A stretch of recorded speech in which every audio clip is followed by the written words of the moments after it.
So I haven't been to an Olive Garden in at least 10 years, maybe more actually.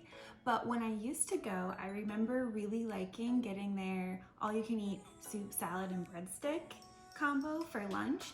And I really liked their Zuppa Toscana.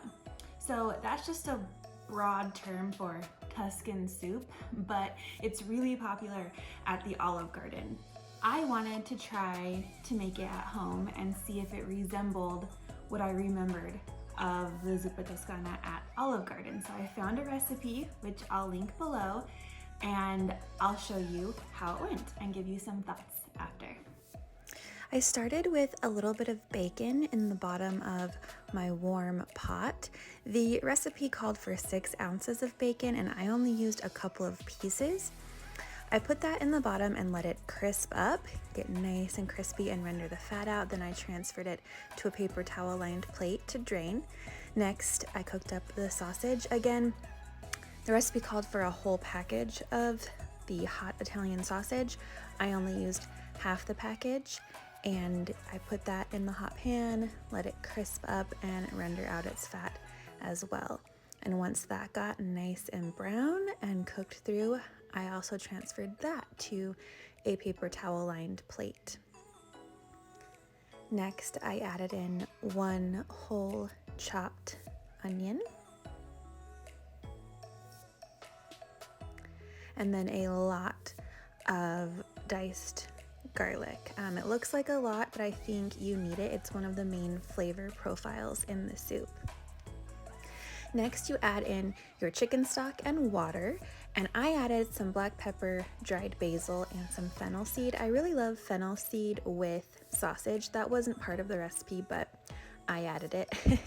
Then you add in your chopped russet potatoes. I didn't peel mine because I don't mind the skins on my potatoes, but I think the recipe calls for them to be peeled. I think it's about 5 russet potatoes. There's the sausage waiting over there, and you just simmer this away on the stovetop to cook the potatoes through entirely. Then you chop up your bunch of kale, and we'll add that to the simmering soup. It's starting to look more and more like the Zuppa Toscana that I remember.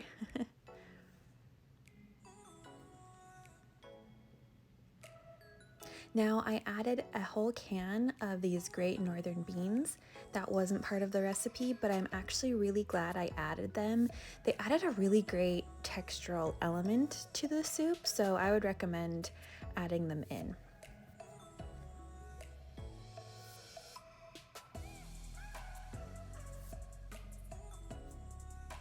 Another thought is that if you don't want to eat pork sausage, you could use turkey sausage or chicken sausage for this. You just want to cook that down so that the kale wilts a little bit. Then another thing I changed in the recipe is I added sour cream instead of heavy cream.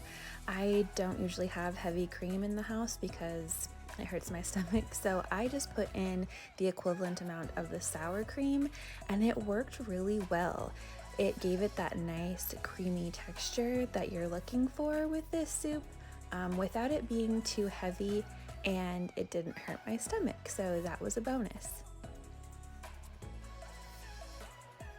This soup came together fairly quickly. I think it was all done within 30 to 40 minutes. The main thing that takes a while to cook is just making sure those potatoes are cooked through. But I think it looks pretty close to what I remember.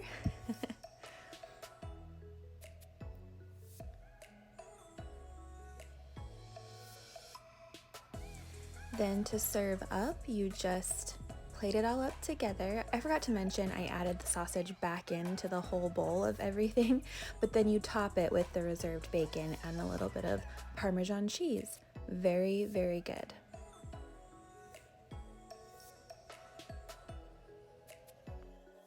Okay, here's my final thoughts. It was really good. I would recommend trying it. The only things I would do differently is I would actually use even less sausage and less bacon. It surprisingly didn't need that much, even though I had already put in less than the original recipe said. and I would add more kale next time. That freshness of the kale was really needed with all of the richness from that sausage. But overall, it was really good. Pat on my back. I hope you guys enjoyed it, and thanks for watching.